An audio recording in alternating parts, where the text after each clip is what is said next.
Rise for the pledge of allegiance. I pledge allegiance to the flag of the United States of America.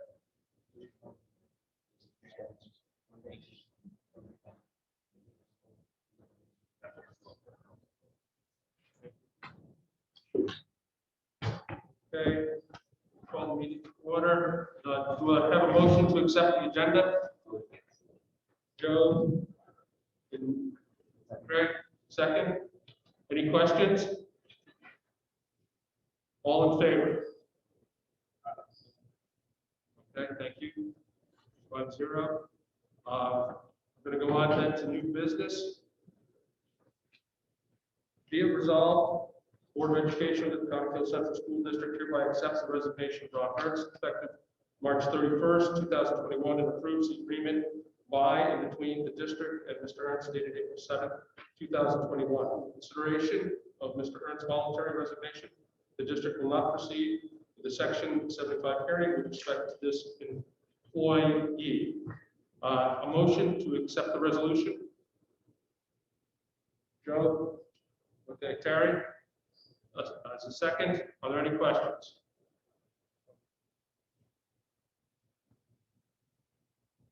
Okay, all in favor? All right, thank you. 5-0. All right, so that's it. Do I have a motion for adjournment? Alicia, second. Terry, any questions about that? All right. And all in favor? 5-0. Meeting is closed. We'll go directly into the number 3 budget workshop.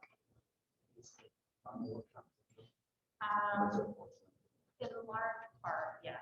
We still have some items on the 20th to cover, but this will be our last major. All right. Okay, Sybil? So I just wanted to go back to the Ron. Can you hear me okay? Okay. There are a couple of new documents up on the website, and I did print copies for you as well tonight. Easier. We're going to talk about special education, go through the BOCES, COSER items at this time, and then update you on the budget initiatives and where we are at a projected budget amount at this time. You may have heard on the news that last night the New York State budget was approved. So that completely upended our entire day today because the state aid funds came out this morning. Everything was completely opposite what it was a month ago. So we had to really change, scramble, and kind of pivot, to use the word we've been using for the last year, pivot our perspective and our approach to you tonight. So first, let me go over those state aid numbers. This is also in the other presentation, but you may recall that let me show you what last month looked like. We're talking about things like eliminating the expense-based aid categories. We were talking about a pandemic adjustment. We were talking about a local funding adjustment. We were talking about the potential reduction of STAR and how STAR was being included as a state aid, which shouldn't happen. So these numbers look really bizarre last month. So it looks much better today. And a lot of those assumptions have been rejected. So essentially, I made notes at the bottom, which captures the most important aspects of the budget passing last night.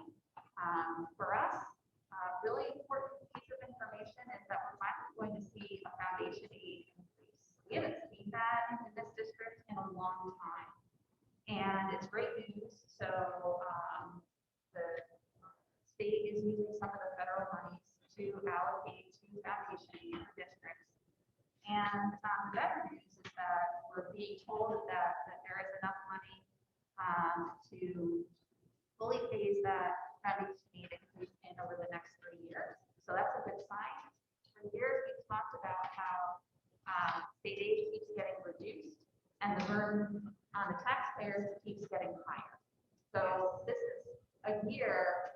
might actually see it flip and say that, hey, we can provide some relief to the taxpayers because the state is picking up, another share, a greater share. So we do now have these expense-based aids actually itemized out, which we didn't in the previous executive proposal. And these numbers are pretty much right on target where we would expect them to be. You'll notice that there is no local funding adjustment, there is no star included in here. And the other really important piece of information is that when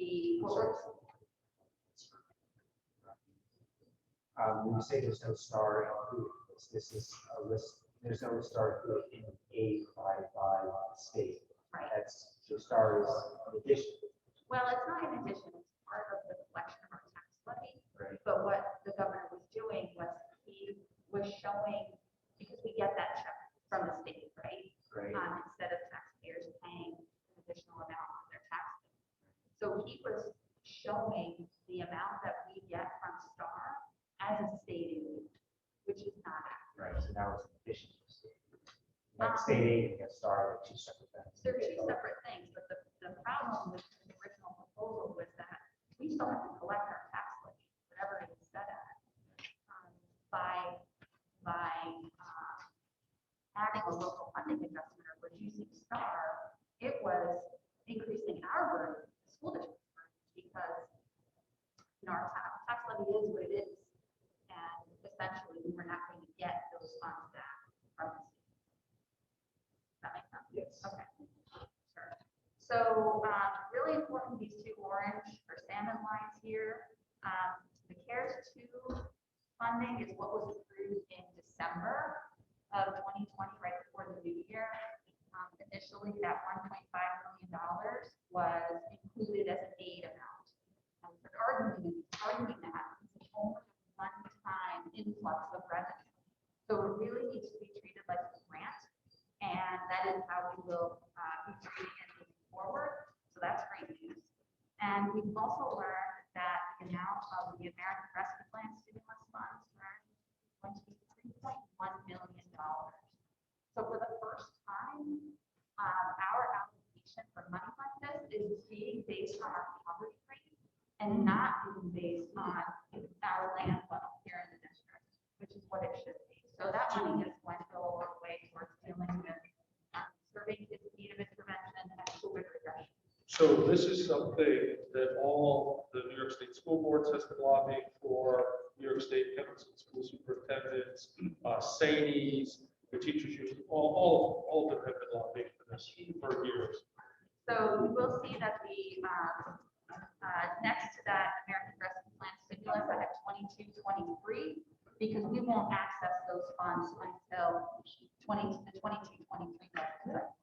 But we may, you're learning, we may have as long as 2024 to use those funds. And the reason why they're spreading it out like that is because if districts need to balance their tax levy along with their reserve funds, along with their grant funds, in order to make sure that funding levels are stable across a 3 to 5 year period.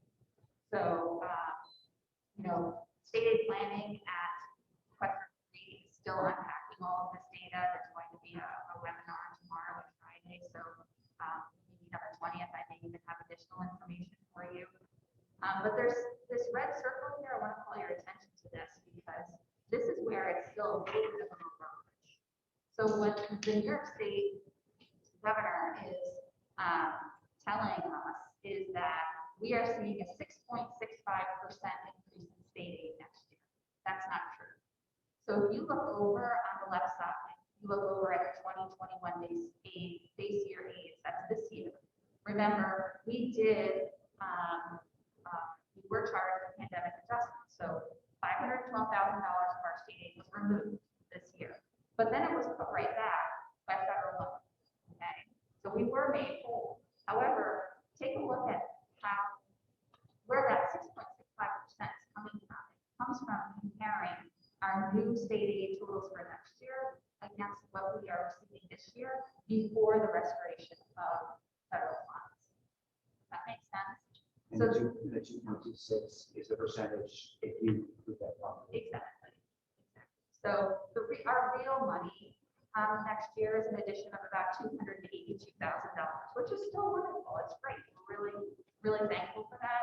Those reductions up above that are netted out, those are all based on what we spent in a prior year. So it's not necessarily money that we're not going to get. It's just based on projections of spending and the ST3 documents that we send in every year. But for purposes of the governor's office, you're going to hear that school districts are receiving most they've ever received Correct.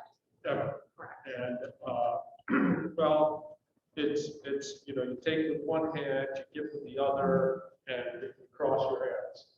So, I don't know if he's cooking the books, but it's an interesting way to justify the numbers.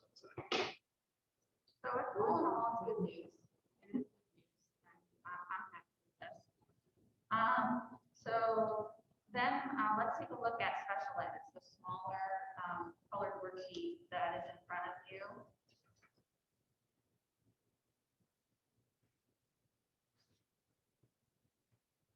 And these numbers aren't quite finalized, but they're pretty close. I do expect to see changes next week. And of course, meetings, IEP meetings are still happening and will still happen through June 30th, or June 25th rather. But we are building this budget based on information that we have right now about our students for next year.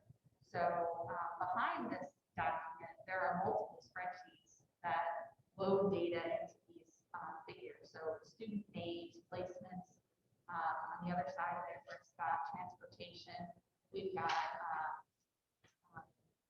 costs for paraprofessionals on the buses. We've got specific student equipment related services. So those are all behind these numbers.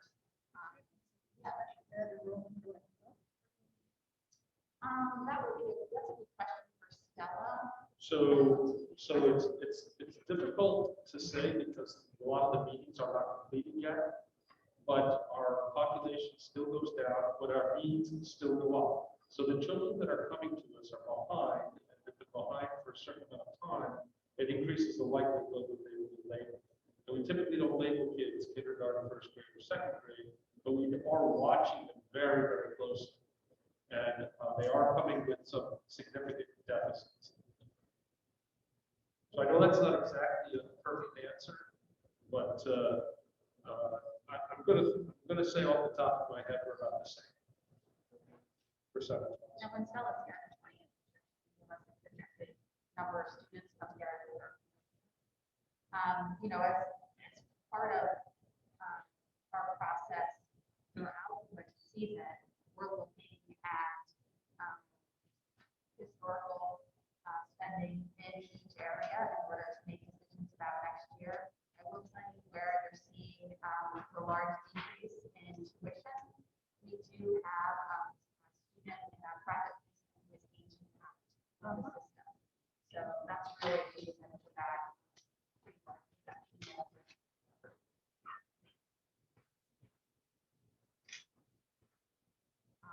In addition to the special education staff, Stella also supervises the psychologists and workers as well. So most of these expenses are for testing materials and the computerized testing service that we use.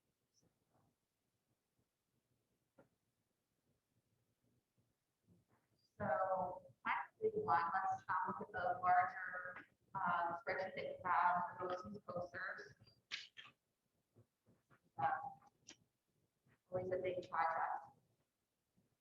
In general, our expenses are down next year overall with BOCES, but remember that we do buy a number of special ed placements from BOCES. So those are reflected on page 2, which is actually in the light green. Those are all of the special ed placements that drives most of our Questar spending. The items in bright yellow, those are just quotes that I'm waiting for. So I left this year's numbers in to have today. I'm happy to answer any questions about any. number of ups and downs. We had a presentation about textbooks. We had a reduction in participants, we had a reduction in posts, and at least a modest increase in state aid. So, and I know there's outstanding items, obviously, you saw this morning. You know about where we're settling. I will look at that. Yeah, where we are right now, because we're not, we do expect it to be next week, but I do have a number to share.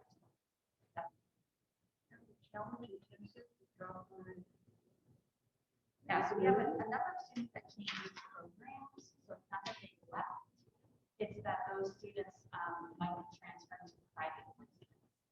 So the private placements that were on the special ed document are not reflected.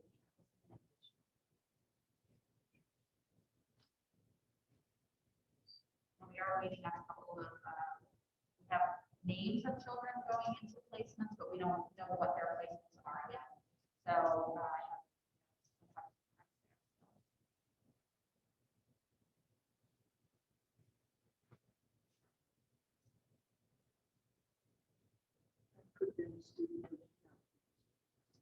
not at this stage, but in the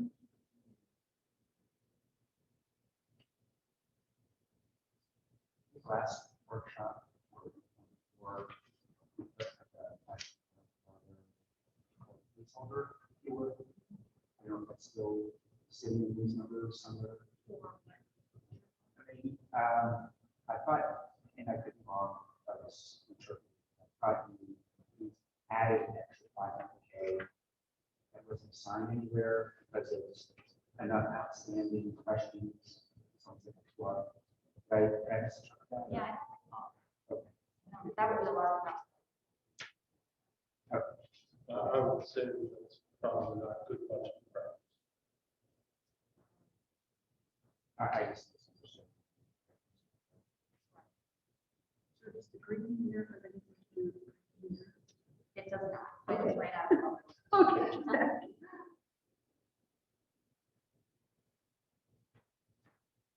We get a lot of valuable services from Questar Free. Our BOCES aid rate is 36%, so we do get 36% back the following year in terms of BOCES aid. So that's an example of an expense-based aid. So you get 36% back of what you spend. However, that always an asterisk, right?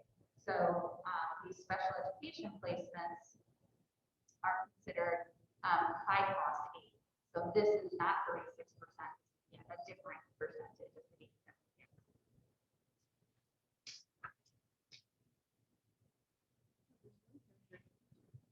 Got 100%.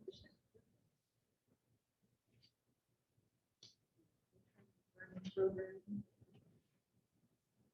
Total cost was 70,000. 70,000. 70,000. On page one, third in the bottom.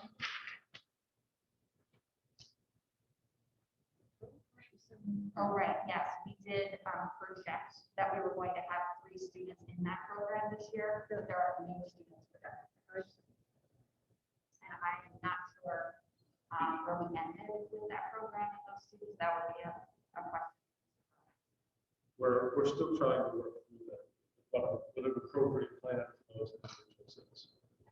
This was all necessitated by closing the bridge project, not the Bridge Street School Development, which was run by the church. And also with the thing there about how we'll see the BARD early college and the high school program. We did have 3 students there this year, and we are scheduled to have 3 students there next year, and there's no increase in the cost.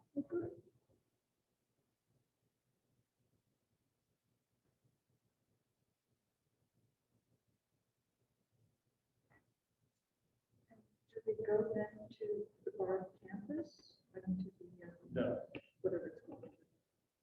no, they currently it's run out of a place in Hudson, but because of the pandemic, they are getting this. Yes. I don't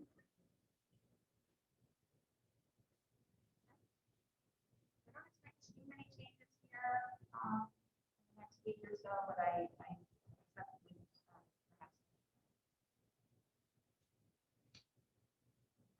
So we wanted to update you on some other items.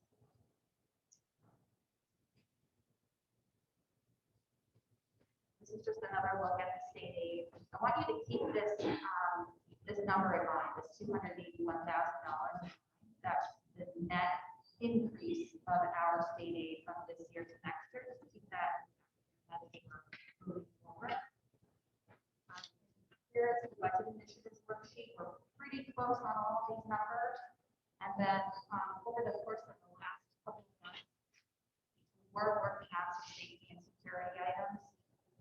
So we did ask Nick and Rick to update that information from that tonight so they can present it to you as more information for initiatives that we would like to move forward for next year. You'll see a couple of items crossed out. So the summer program for L students, we're still going to do that, but I am going to fund it through Title III-A, which is for L students. We have about a $10,000 allocation this year, and that should take care of it. So pull that out of the general fund. And then you'll see that the shades for the library, cross that off because that's something we're going to be able to take care of this year. So move that for next year's budget. We do have final quotes on the furniture replacement for the 4th grade. So that $60,000 number is pretty firm. And next week, the administrators will confirm the quotes for the elementary library furniture and the conversion of that space. Those are estimates right now that are pretty close. The textbook amounts are exactly from the quotes that I don't think you looked at the last week of the year presentation. Those are exactly. They told us what the amounts were. I'm sorry. They told us what the amounts were as part of the presentation. Okay, so those are now plugged in and are also plugged into the budget. And then the one item that we brought and had look at it, but we had a group come to us regarding an idea for a positive behavior support for elementary students, and it's a book vending machine. So we'd like to move that forward. I don't know if anybody wants to take a look at it. We didn't copy them all. But as you can imagine, it's a vending machine, it's very colorful, and kids can then get books from it just like they would anything else. A cost like going to the bookstore. They would actually, if that's a positive behavior support, kids might get tokens for work or gaming, It's a reward. and then they can use the token to. So the school district is open. Correct. Yep.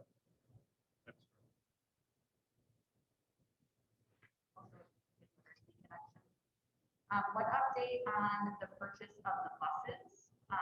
We were originally discussing 72 passenger buses, and Rick was answering other questions.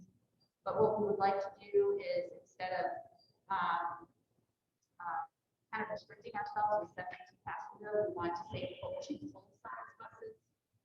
Every once in a while, Rick gets good information about a 66 passenger bus. So it's going to change the language from 72 passenger to full size, just to give us a little more flexibility, which may end up costing us a little less money as well. And then we could move to talking about the classroom access controls here, and go over that for us. Nick, Sure. thank you. So the access control system is something that we're looking at in the realm of safety for the building. Ron, can you hear? Okay, Hold on one so second. the Let me give Nick the microphone. We did turn the speaker around.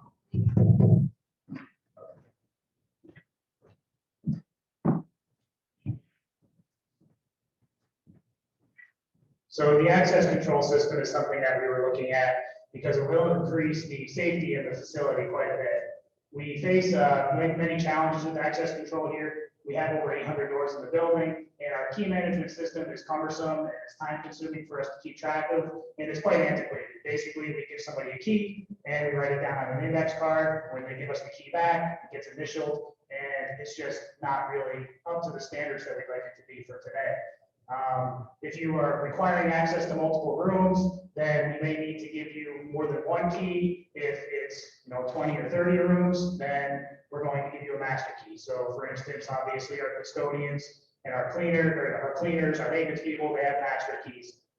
So that's one of the weaknesses that we have with our current system as well. If someone loses a key, then we need to change the core. So each core costs roughly $50 a piece. If somebody loses a master key, we have to change them all. And that's a lot of labor on top of the fact that you have to buy all those cores. So as you can see, the system really isn't the most secure. It does work for now. However, if a key's floating around out there that wasn't locked properly on the card, or somebody loses one, it is a weakness for us. So it's something that we want to tighten up, and we want to be able to have more control over who has access to what spaces. So we're looking at access control system that is similar to what we're using at the front doors that you're all familiar with. When you come in, you swipe your card, it unlocks the door for a few minutes, you come into the building, there's a record of that swipe, and we can turn your card off if you lose it. So we have a lot of advantages with access control systems. We can alarm the doors if they're held open, propped open, or forced open. We would get a notification.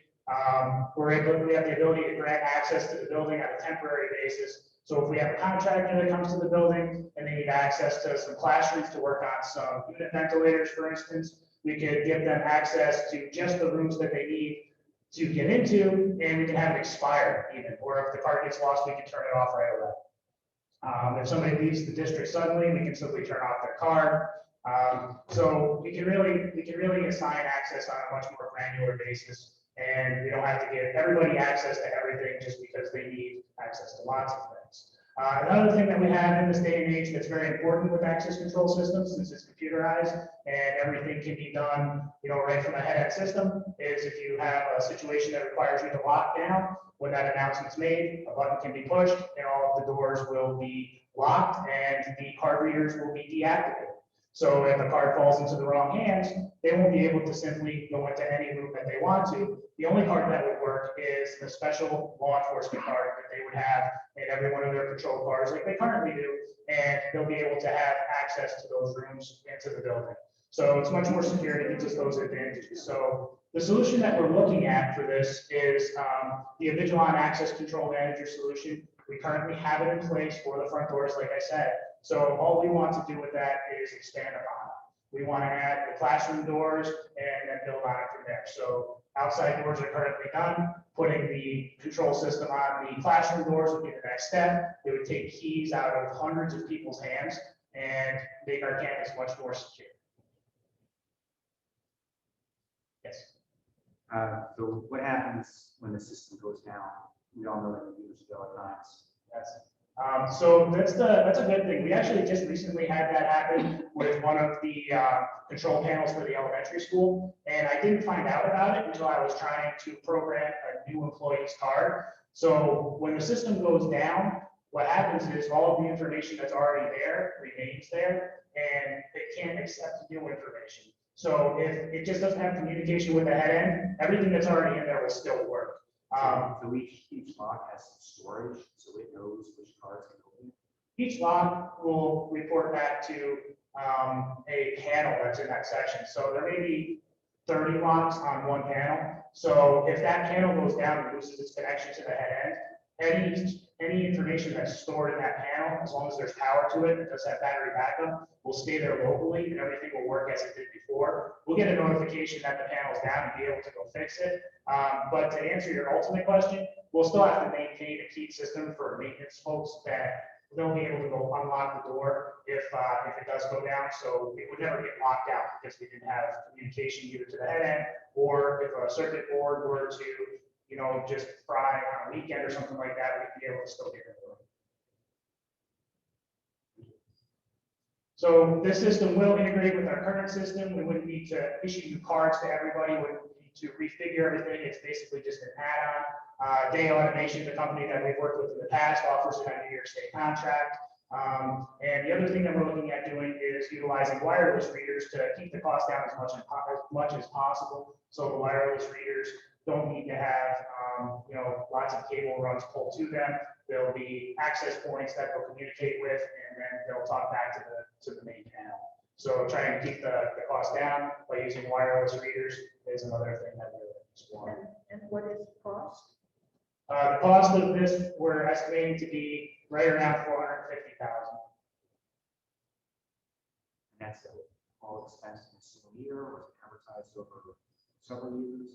It would be something that would be done in a single year as an initiative. It'd probably be a summer project and completed right through the summer. We do believe that this number is a little bit high. Day Automation is working on online for us at this time. But they indicated that this service is available on New York State contract, which generally is the best available price. However, in the past projects, we have still bid them out in an effort to try and still get a better price. Again, with a large project like this, and we have, And is this considered a capital project? it is not considered that. My thinking is things are gonna just continue to go up and up and up, so we have to do something better than this and possible. And it was something that we had discussed, including in the last project, but it just didn't.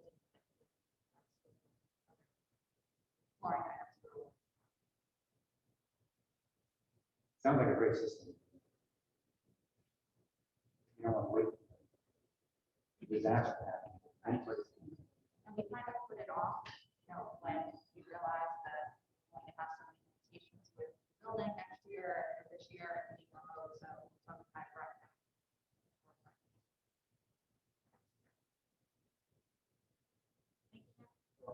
Thank you.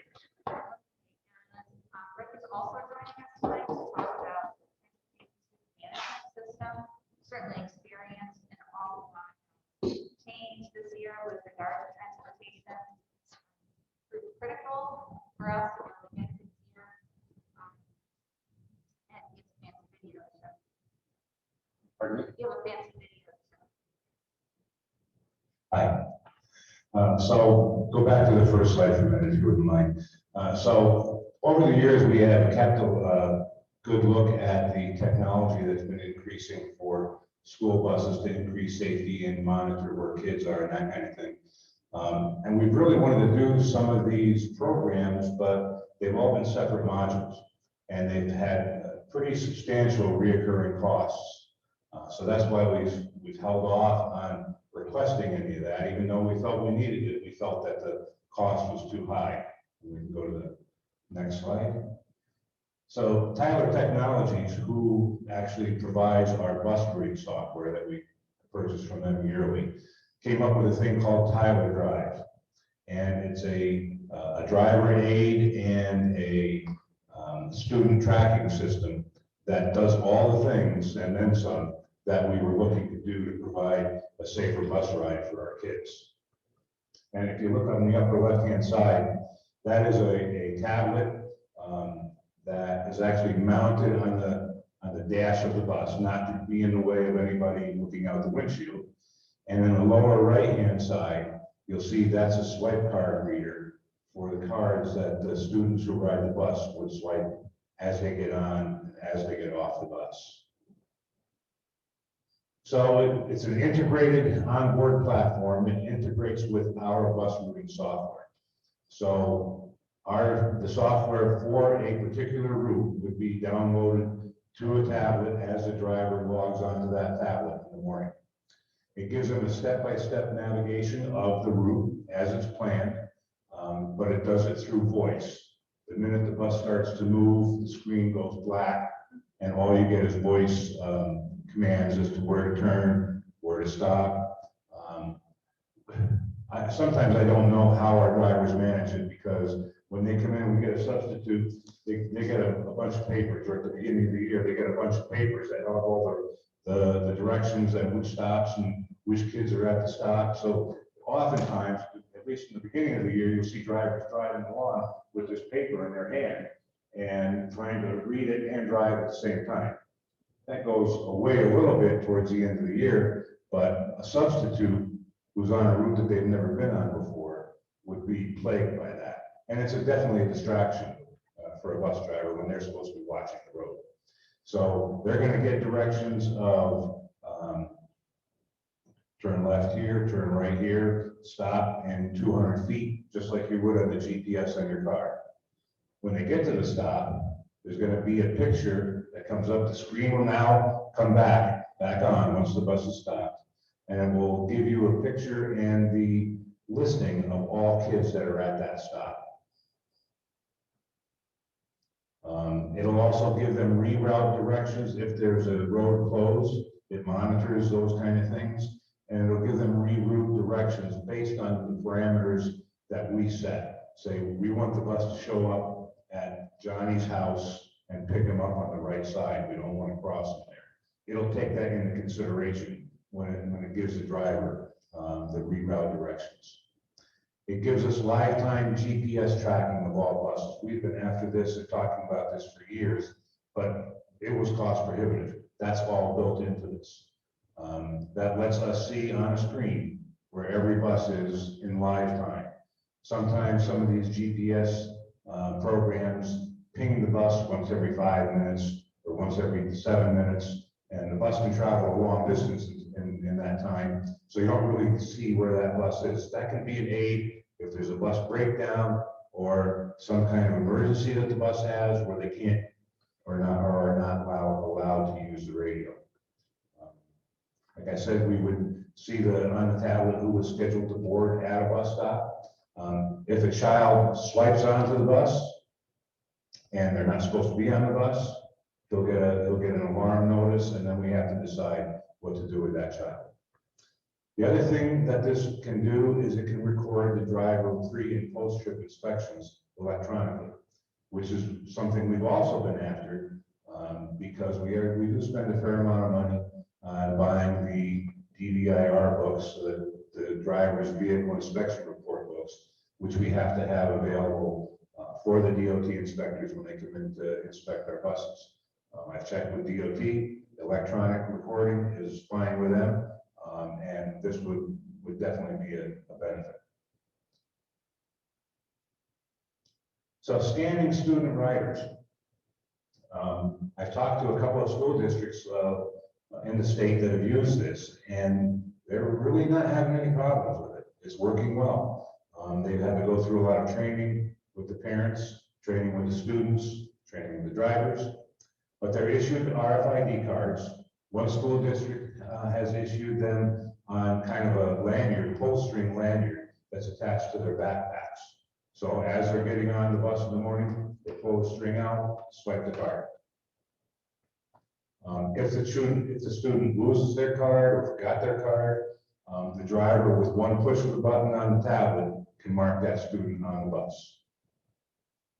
As I said before, it gives the driver an alert if they're at the wrong bus getting on or if a child is getting off at the wrong stop. We have not such a big mess this year with COVID because we've restricted how many drop-offs that a student can choose to go to. But when you have alternating weeks and alternating days sometimes of where students go to, you can imagine a bus driver being in a bus stop where there's 25 kids and trying to determine that this kid is supposed to get off here. This will take care of that. Correct. Yes. Aren't there swipeless technologies? The chip in the shoulder is I like particularly. There you go.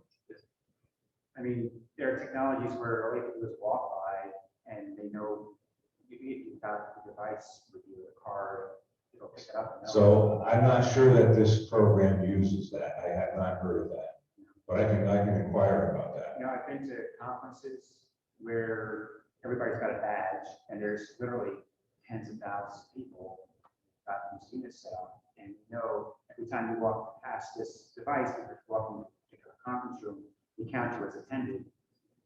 And I mean, I never swipe them. Anyways.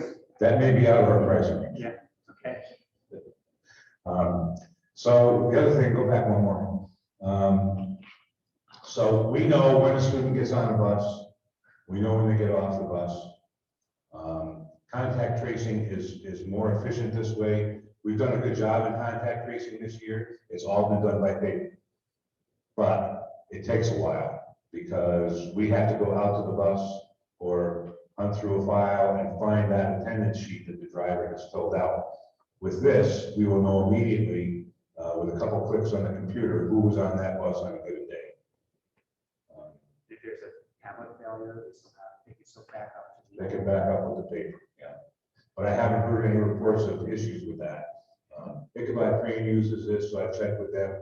The other school district that I checked with is Palmyra Modena, I think it is, out by Rochester, north of the Finger Lakes. And they're a pretty rural school like we are. They have 1,800 students, a few more than us.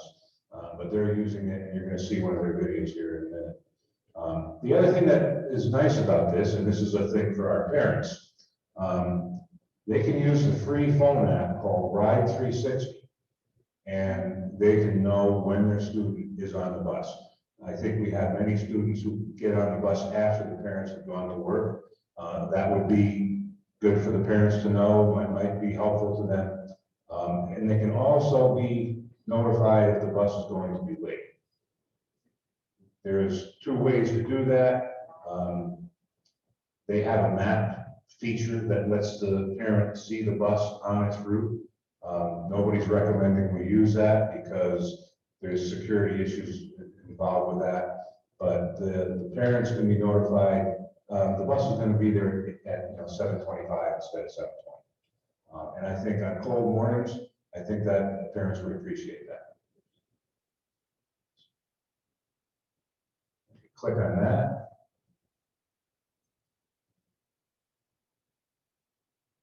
Then go to the second video down. So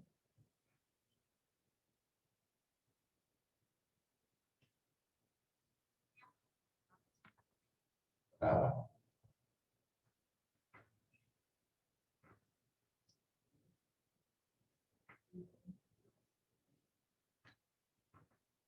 Didn't put the sound in.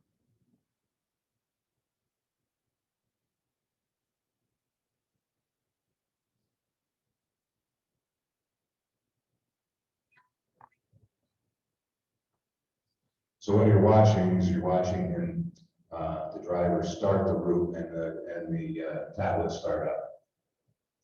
Here the teacher is explaining. You want to open another tab?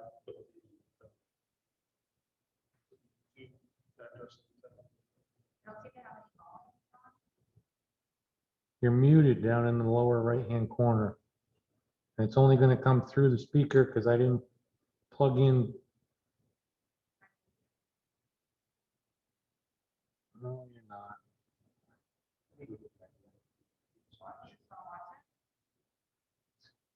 There's not that much without hearing the reports that everybody has to say, but you can see the tablet in the picture there. The kids seem to be excited about this. This is not a manufacturer's or a vendor's video. This comes from a school district that's been using it for about 1.5 years. So I can send you. But I think that's in the presentation. That's-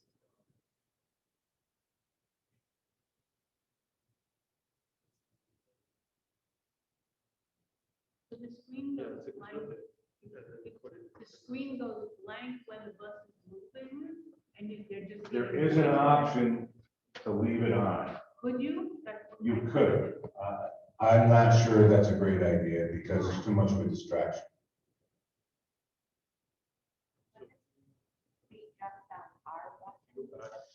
No, so the 52,000 that Sybil showed in the slide would cover both our buses and our contractors' buses, so that at least all of our in-district kids are served by this, okay?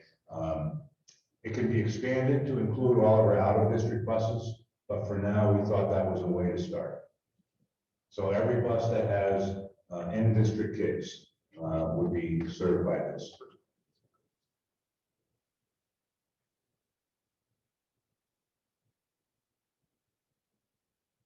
Would the driver of the bus have the option of having the screen on? or No, It's all controlled by you, huh? it's a control. Yeah, I see that. Just from an older driver's perspective, is on vision, you know, I'm more of a visual person. I like to know ahead of time where something is coming up as opposed to auditorily, just to prepare myself. So what I think we could do in regards to that is we could show them the route map when they start the bus, just before they're ready to leave. But the minute the bus goes into park or into drive and starts to move, the tablet will go blank and no voice.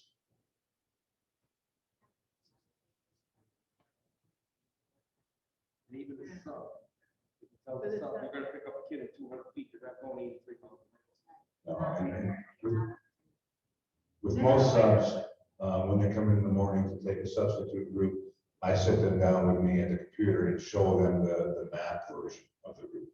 And nobody that's driving right now on any of the regular routes, any of the regular drivers is using the map version.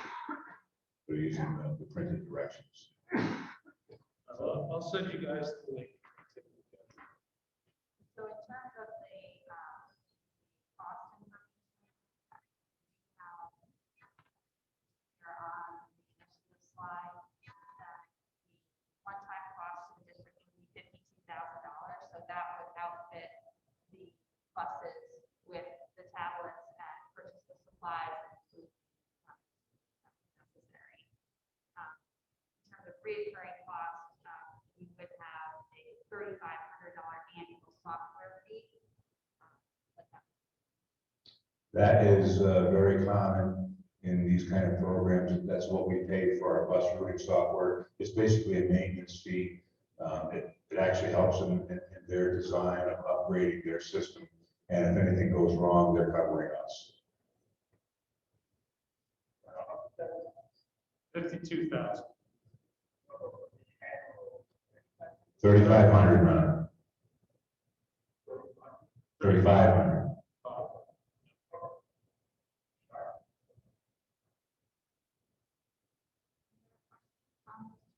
Mounting hardware, all that stuff. Yes, How many tablets would that be? 26. 26 tablets and 26 card readers.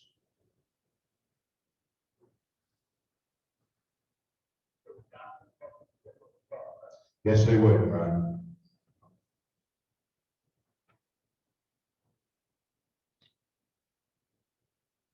And then do we have equipment to make the cards? How are the cards created?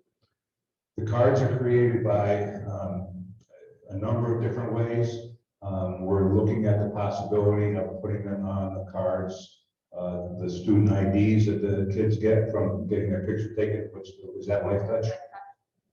I think they have the capability of doing that, and personally, I think if a card has your picture on it, you're less likely to lose it. But they can be, you can also buy cards, there's manufacturers that do that, and they can be programmed here at the school. So one thing to know, if you lose your card, there's no information on it. There's no student information that any other person could get off of that card. What it has is a random number on that card or inside that card in the sweatshirt. And that number can only be read by Tyler Technologies through the software program. That's how they get the student information. Thank you. Thank you. I have some updates for you regarding insurance. So our health insurance premiums are decreasing by 5% next year. As discussed back in February, that is largely due to the fact that people just did not go to the doctor during COVID over the course of the last year. We are in a consortium and our experience rated. So our premiums correlate directly to the amount of usage of the plan. So while the 5% reduction is great, we do anticipate a corresponding bump next year. As everyone goes back to, their welfare visits and resuming their activities. On the other side, though, with prescription coverage, that is experiencing a 7.7% increase. And dental is receiving a 3% premium reduction as well. In terms of what that looks like for these budget numbers, because I'm starting to include those, the impact of that into the larger document. From last month to this month, that represents, Well, she's looking for that. I just want to push the telemedicine. There's still an option, and we're still pushing forward with that. So as well visits, people go in and physically see the doctor, they still have the option to do the telemedicine, and it is more cost effective. and to our members, district, there are no co-pays associated with telemedicine visits at all. And then the Taconic Hill Support Staff Association collective bargaining agreement.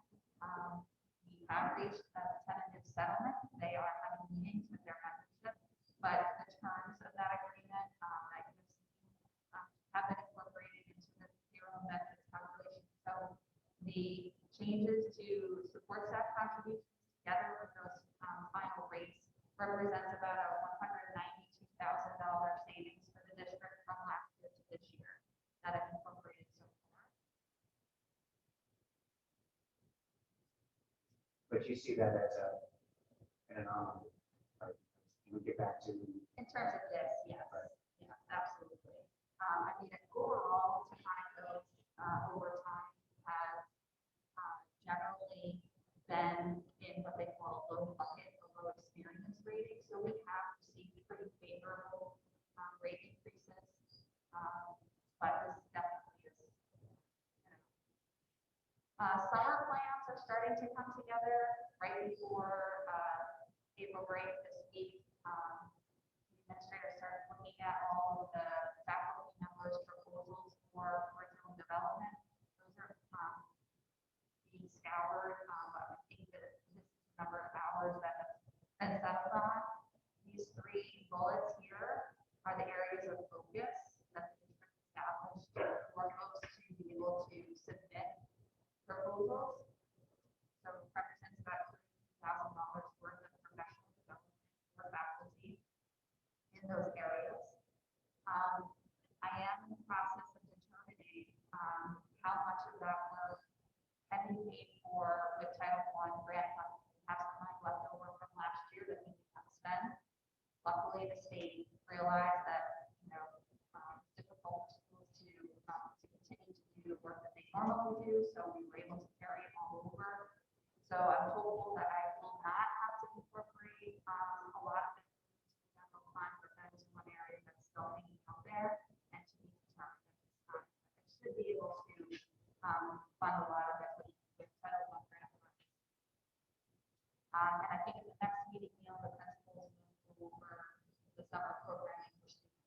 Right, we're still flushing that out. Of course, the elementary is a little bit different than the secondary. The secondary is going to be focusing on better recovery and the Bridges program, which is a social emotional component. The elementary is going to be focusing a little bit more on sort of almost like a tutorial, small group, tier prevention, trying to move children. So yes, it is planned in person. We are targeting, principals are targeting that program right now. So the challenge would be to get them here. Most of these kids that are going to be asked have been. They're being identified. And that's a process. So in terms of where we are, remember I told you I wanted to keep that approximately $200,000 number in the back of your mind.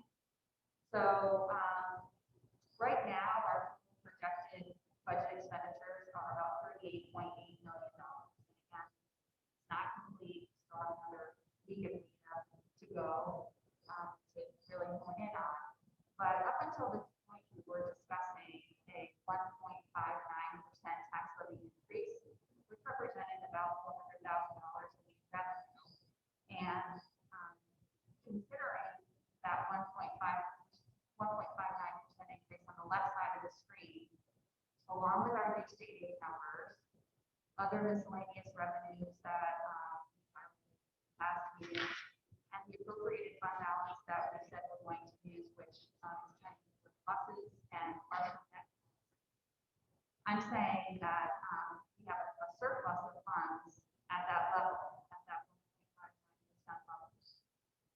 So this is a year where the district could consider embracing the fact that New York State is giving us an additional $200,000+ in state aid and lessen the burden on taxpayers by levying a 0% tax levy increase. You'll see that I would have, at this level, if this were to stick, I would have to find $100,000, find $100,000.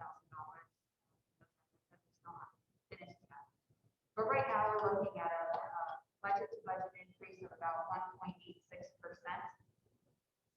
And I just wanted you to have the opportunity to discuss and think about that adopting a 0% tax levy in terms of the menu of options that we discussed acknowledges that increased state aid and still uses some savings to balance the budget, and we would still preserve our ability to levy approximately $380,000 in carryover in the following year cycle, in 2022, 2023, if it is needed, but not required. This is again that, our menu of options here from day one, this red line here saying we don't need to go above that. But I do think we're in a position to feasibly discuss the possibility of a 0% levy for next year and still accomplish all of the initiatives and the work that we want to do next year. That's great news. I'm surprised. Huh. So I'm sitting really close to the microphone, so you can hear me really well. I know there's silence, Ron, you're saying no, wait. Okay. So there's a number of sort of one-time expenses like this system that Rick was talking about and so on, which that position, you don't have to do that like every year. But maybe that's flat because every year there's always another project of that kind of magnitude. So could you comment on that? Yeah, sure, that's a good point, actually, and that has been for probably the last 6 to 8 years, is to look at one-time initiatives that we could budget for and pay for on an ongoing basis throughout the years, so that we can maximize our ability in the district and give back to taxpayers. Playground, outside, computers. So every year we do look at some initiatives that are one time that allow us to not have those items build up and actually.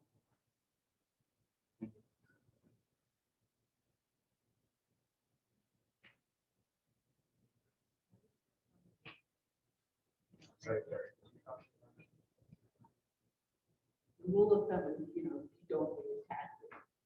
Now, knowing what I know, that I'm leaning more towards the other way, even though you're saying 0% would be good, but knowing what I know about the long-term planning and information, maybe a slight increase. I know, and I hear you, and you and I are on the same page, and, we, every year, we always try to be very careful about that balance.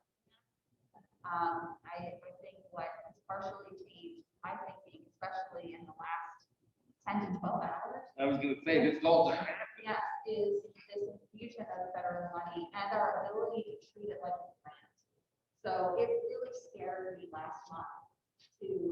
that we were going to be forced to treat that money like state. That really scared me. Right. And so I'm encouraged that, we will have more flexibility and, in 15 minutes today, Neil and I came up with a list of items that, really go a long way toward addressing the needs that our kids have, especially that are resulting from the last And they are quite a few. Yes, Ron, you're absolutely right. What did you say, I'm sorry? We will Lose the our ability to compound. because your tax levy formula next year always begins where you left off the line. Right. So part of that, Ron, I think is the guarantee of, we now know that we're going to be receiving a certain amount of money from the federal government. And so next year, and even possibly the following year, I think we're in really good shape. Even with the phase-in of the foundation aid, I'm almost viewing this as, is this an opportunity for us to recalibrate our tax cap formula? And because we would want it to reflect that the state is infusing more money into school districts. And, you and I both know, that hasn't seen a lot of that at all in the last decade. Well, we've insulated ourselves very, very well. We plan appropriately. But it looks like the federal government and the state is finally realizing what some of the other school districts have been telling them. And, the American Recovery Plan has provided a significant amount of funds to really address those issues. So the foundation aid, what's coming directly to us, I didn't think it was going to happen. I'm very Is there any surprised. chance that they could reverse any of that? I don't know. When It's you say too far down the road. guaranteed, what's, It's are too there far any- down the road now. I think that it's coming, and I think it's an opportunity for the district. And I think we have to plan appropriately. There's other fail-safe factors as well. For example, Neil, you had shown us a projection of declining student population, which will have a positive effect on how much money the school needs. I know there's fixed costs, and that we have 1 year per 1,000 days, but then there's also variable costs. The classrooms will have teachers and substitutes, so when declining population, that also provides additional buffer. It does, but I guess I don't know. That's really unknown at this time. Sure. And I feel the district has very little control. And we've really seen, especially in the last couple of years, where we may decline by 10 or 15 kids over the course of a few months. We get 1 or 2 kids in that are just so needy, that end up, increasing our obligation.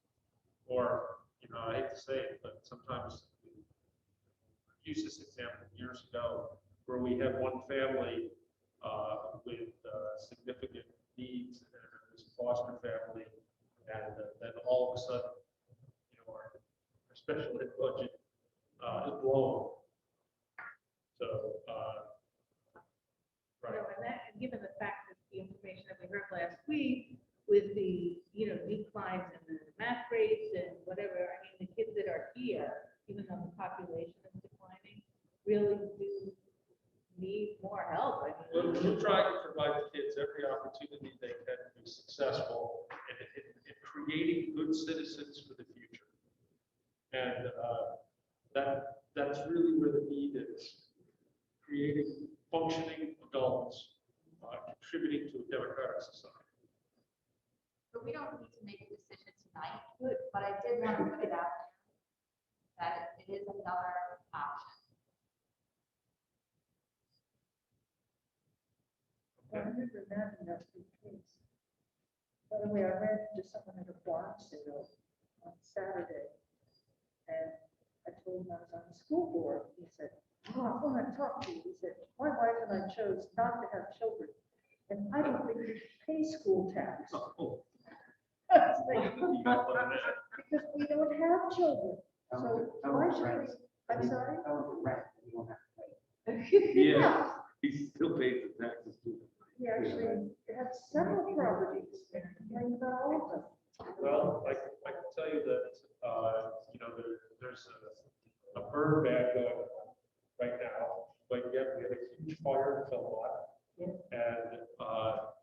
And lots of taxes go towards those services as well.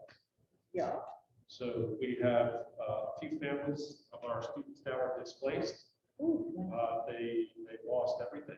And yeah, and we are taking appropriate action on Block Street, where we have some very needy folks right now.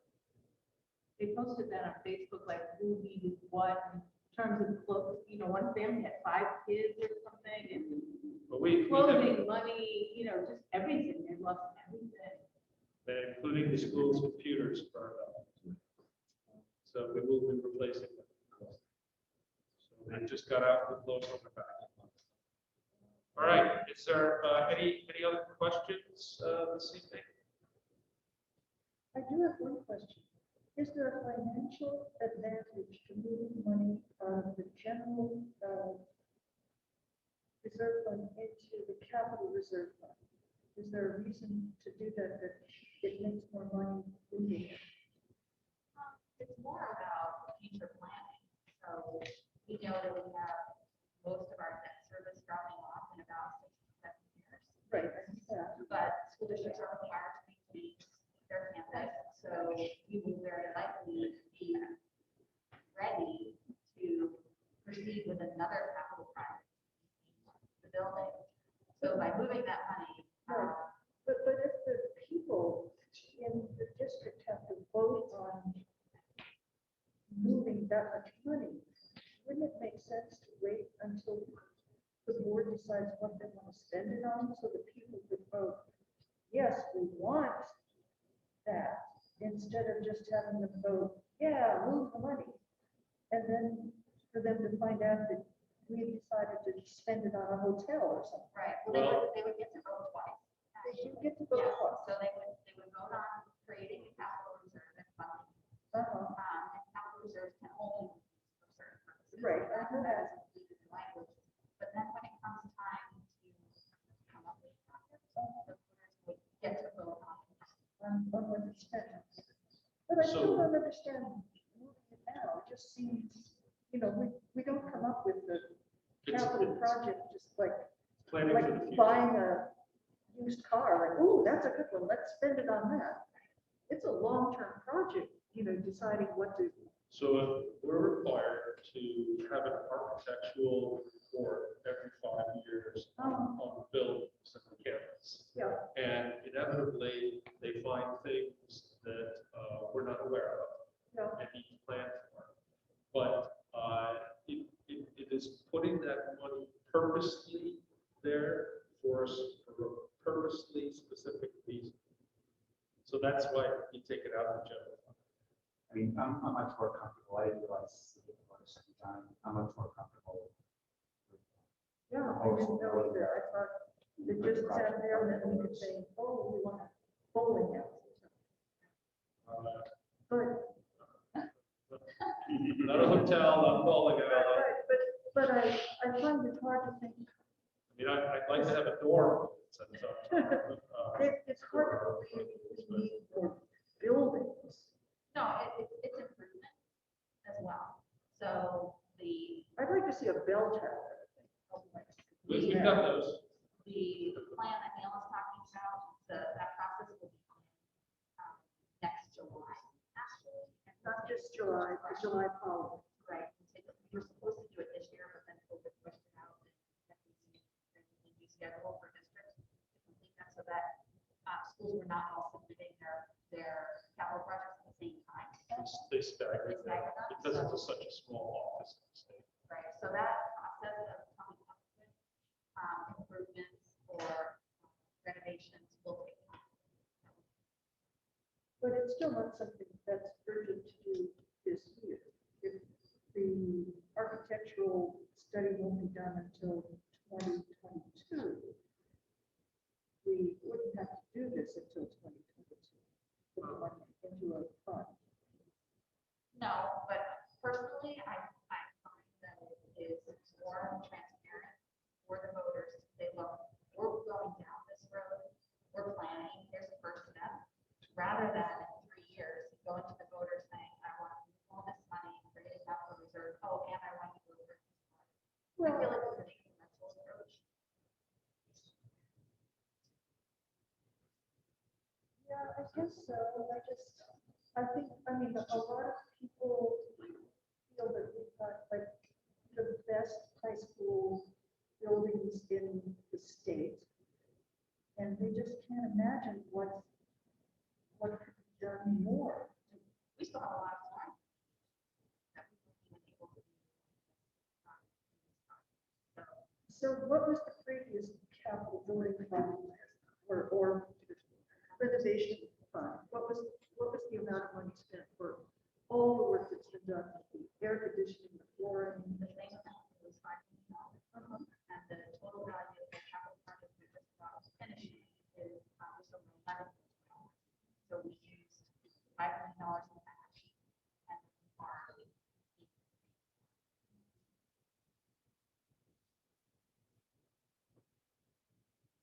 Something to think about. Okay, is there anything else, folks? Ron, you good? Yeah. Cricket. All right, folks, thank you very much. And that will close up the workshop. We'll start preparing it. Go through, make 5 minutes as necessary. All right, thank you, everyone. Thank you. Good night.